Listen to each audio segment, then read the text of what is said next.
All right, today we're jumping into one of the most famously challenging books in the entire biblical library, the book of Jeremiah.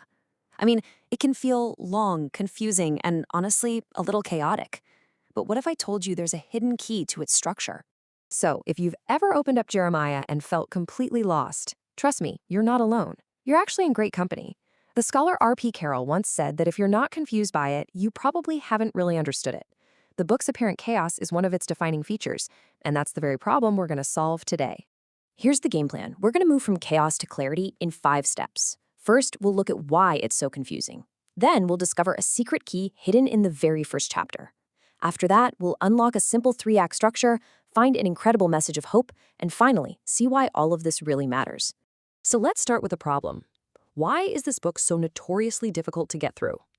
Well, as you're about to see, it's not written like most books we pick up today. Not even close. Scholars have described the book as a cacophony of voices that can feel almost incomprehensible. It's not in a chronological order, it's packed with repetitions, and it just jumps all over the place between poetry and storytelling. But here's the thing. Many scholars believe this isn't a flaw. This chaos is intentional. It's designed to make you feel the chaotic times Jeremiah was living in. The form perfectly mirrors the function. So that leads us to the big question, right? If the chaos is actually part of the message, how on earth do we find any order in it? Well, it turns out the author left us a blueprint, a key, hidden in plain sight. And this is where we find our big secret, the 6-verb key. The entire organizing principle for this massive, sprawling book is given to us right at the very beginning when Jeremiah is called to be a prophet. You'll find it in Jeremiah chapter 1, verse 10. In this one verse, God lays out the prophet's entire mission, his whole life's work, in just 6 powerful verbs. These 6 verbs, believe it or not, are the code that unlocks everything else. And here they are. The mission is basically split into 2 opposing actions. First, you have this ministry of judgment, to pluck up, to break down, to destroy, and to overthrow. Think of this as the deconstruction phase. But that's not the whole story.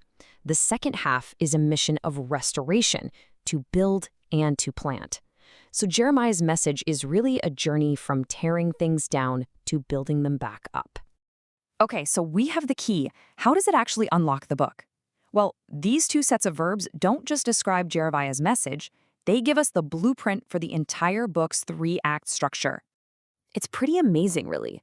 This book that feels so messy and complicated can actually be broken down into a surprisingly simple 3-part structure.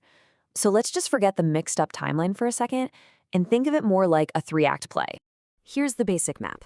Act 1. That's chapters 1 through 25, is filled with the oracles of judgment against Judah. Then you have Act 2, chapters 26 through 45, which tells the stories of why that judgment was coming. It was all because of their disobedience. And finally, Act 3, chapters 46 to 51, pulls the camera back to deliver judgments against all the surrounding nations. So let's dive into part 1. Chapters 1 to 25 are all about that tearing down phase. This section lays out God's case against his people. It's the accusation and the indictment. It explains in detail why judgment is necessary, talking about their broken promises and idolatry.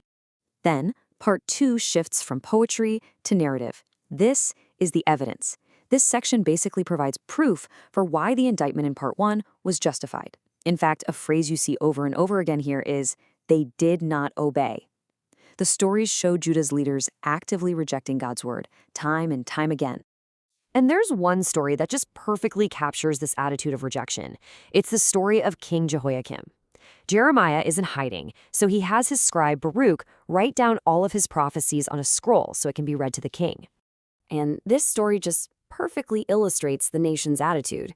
As the scroll is being read to him, the king literally takes out a knife, starts cutting it up into pieces, and just casually throws them into the fireplace until the entire word of God is nothing but ash. That single act just says it all. It completely sums up Judah's defiance.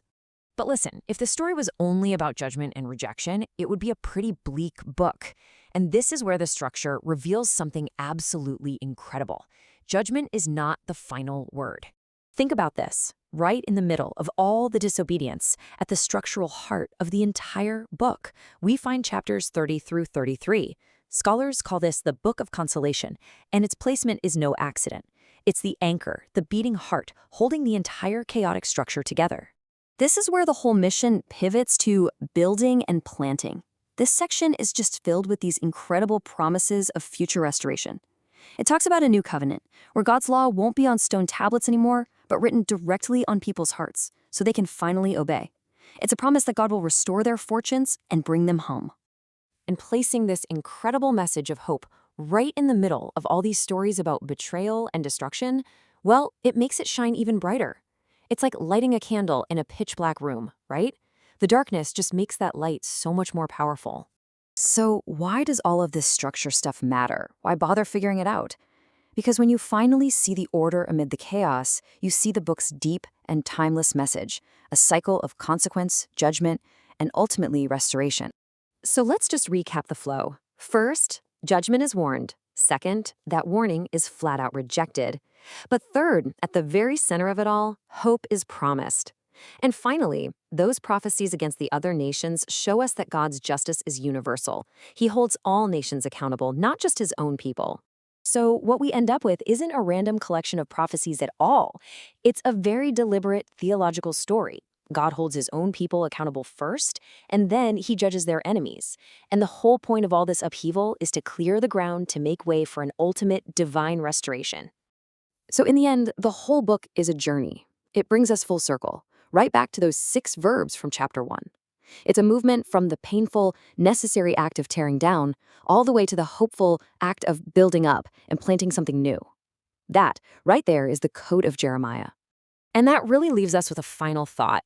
Jeremiah teaches us to look for order and purpose, even in the most chaotic circumstances.